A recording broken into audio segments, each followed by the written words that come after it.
All right, welcome back.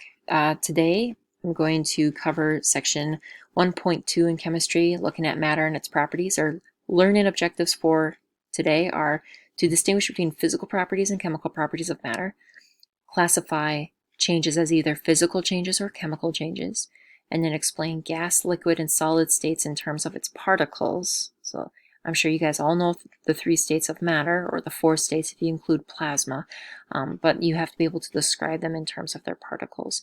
And then explain how the law of conservation of energy applies to changes of matter. And then finally distinguish between a mixture and a pure substance. So let's start off by discussing what matter is. Matter is anything that can take up space, okay, which is volume, and it has mass. And so the building blocks of matter is atoms, or are atoms. Okay, so atoms are the smallest unit of an element, and they maintain their chemical identity of that element. So we'll talk more about the periodic table here later on in this chapter, but just know that they do maintain their identity.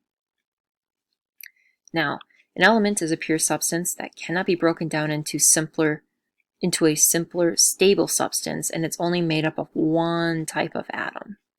Okay, so carbon, hydrogen, chlorine, so on and so forth.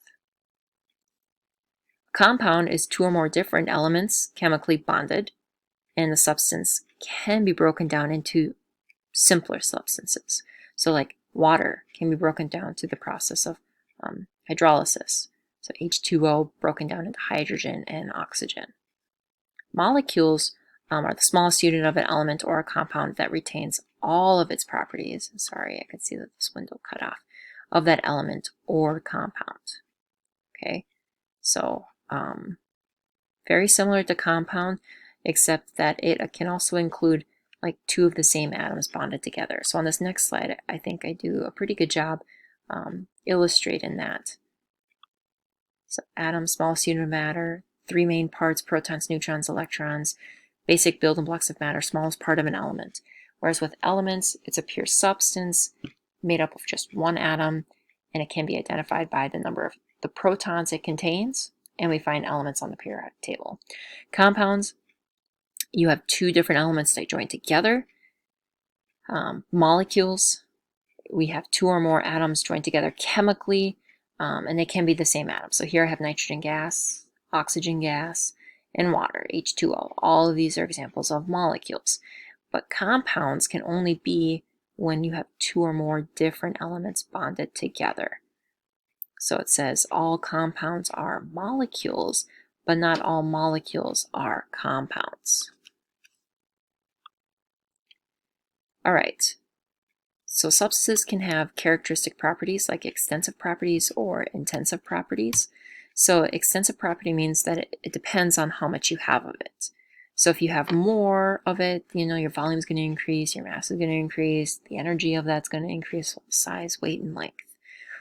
Intensive properties, it doesn't matter how much matter you have that's present, the properties are not going to change. So like melting point, if I have 10 grams of sugar and 100 grams of sugar, they're both going to melt at the same melting point. Or with boiling point, if I have 50 mils of water and 100 mils of water, they're both going to melt at 100 degrees Celsius. So this goes for the other intensive properties like density, so mass divided by volume, electricity, or is it able to conduct the electricity, I should say, color, heat, luster, and hardness. Okay, moving on to properties. So physical properties and chemical properties. So physical property means that it's a characteristic that can be observed or measured without changing the identity of a substance. So state changes, color, texture, melting point, boiling point. Chemical changes, okay, basically looks at how reactive it is. Is it able to undergo changes and be transformed into a different substance? Okay, so reactivity, sensitivity to light. If you take a newspaper and you leave it out in the sun long enough, it's going to turn yellow. Oxidation, Basically, how reactive is it? Combustion, does it ignite? We can also have physical changes as well as chemical changes. So physical changes do not change the identity. That's what ID stands for. This does include the states of matter. So if I take an ice cube of water, it melts into liquid water. It's still water, H2O, so that's a physical change. Apply some more heat energy to it, it turns into water vapor. It's still H2O. Some other examples of physical changes: grinding or crushing of a substance, cutting, melting, boiling, dissolving. Now, chemical changes means that it's going to be converted into a different substance through the process of a chemical reaction.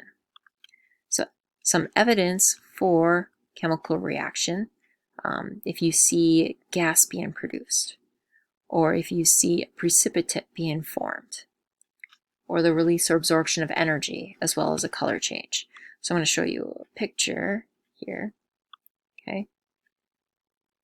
All right, so here you can see that we see foam, that's production of gas. This is a precipitate. We have two clear substances, and you pour one into the other, and this is a solid that forms. Here we have the release of energy, and then a color change. It's kind of light pink color.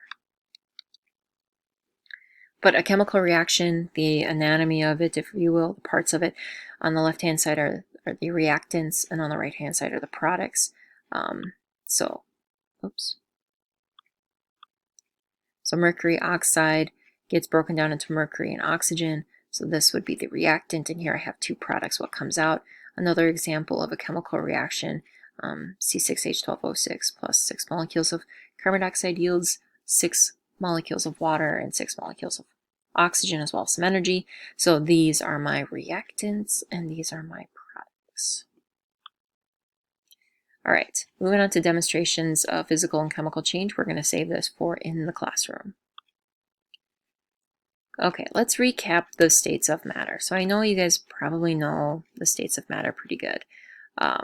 So if we start down here in the solid state, and you apply some heat energy to it, it's going to turn into a liquid. And you apply even more heat to it, and it gets turned into a gas. And if you apply even more energy to it, it's going to turn into plasma. And you're probably wondering what plasma is. Plasma just is basically atoms that lose their electrons, and now you have charged particles. Okay. The blue arrows, if you take plasma and you cool it, it turns into gas. You cool it even further, it can become a liquid, or it can bypass that stage and become a solid right away. So we call that deposition. And then liquid, cool it down even further, it solidifies. So we have a table here looking at the shape of a solid is always definite, and the volume is also definite. And if I take a look at these atoms here, and I'll slide this guy over, I can't. Anyways, you can see that they're arranged in a certain way and that they're fixed and rigid. So they're packed, they're fixed, they're held together by intermolecular forces. Whereas with a liquid, the shape is indefinite because it takes the shape of the container. I can take this and pour it into a tall, skinny beaker, and I change the shape of it. But the volume is definite. So that it takes the shape of the container, the particles flow past each other, they're still in close contact. Gas, indefinite shape, indefinite volume, they're floating around, they move very rapidly at a great distance. And then with plasma, it's indefinite shape as well as volume, very similar to gas, but they have charged particles. Okay, so high temps causes the loss of electrons. Now matter can be classified as either a mixture or a pure substance. Okay, so mixtures is a blend of two or more substances that each retain their own properties. They're physically combined together, not chemically. Now, if you take a look at the composition of your mixture, and you can say, is it uniform, which means the same throughout, or can I see what it's made up of? Can I see all the little bits and pieces? And is it not uniform? So think like a salad. Okay, so if it's uniform, then it's homogeneous. Okay, same throughout.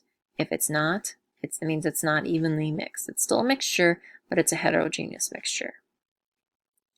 Now, pure substances have definite and physical properties. Okay, some examples of pure substances are compounds or elements. So your question that you're asking is, can it be broken down by chemical means?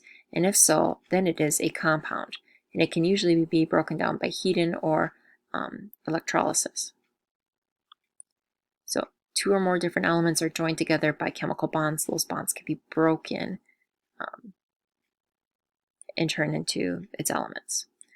If it cannot be broken down, that means we are looking at an element, one kind of atom or molecule, like 2 H's bonded together or 2 N's bonded together.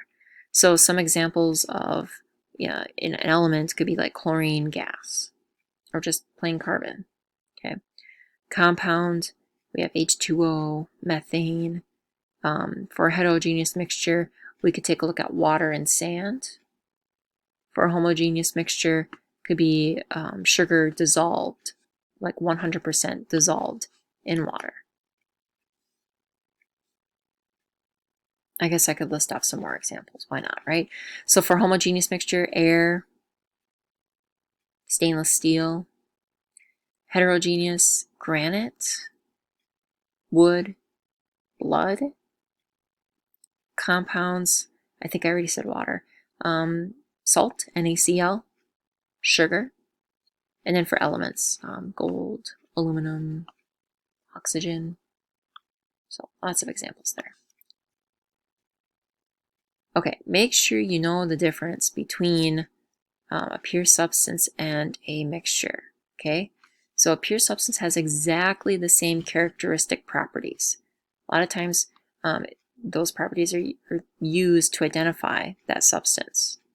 Okay, mixtures kind of depend on the relative amounts. So you're going to do a lab where you have to separate a sodium, an iron, and a sulfur mixture. Pure substances have exactly the same composition. Like water is always 11.2% hydrogen and oxygen is 88.8% oxygen. Oh, what did I just say? 11.2% hydrogen, 88.8% oxygen. Okay. So every sample of a given pure substance has exactly the same characteristic properties. Every sample of a given pure substance has exactly the same composition. Yeah. All right. So your assignment, I would strongly suggest reading pages 10 through 18. And your assignment is actually a worksheet, but I just took the questions from these pages. And then you're going to do a separate the mixture lab tomorrow. So hopefully we get to do that.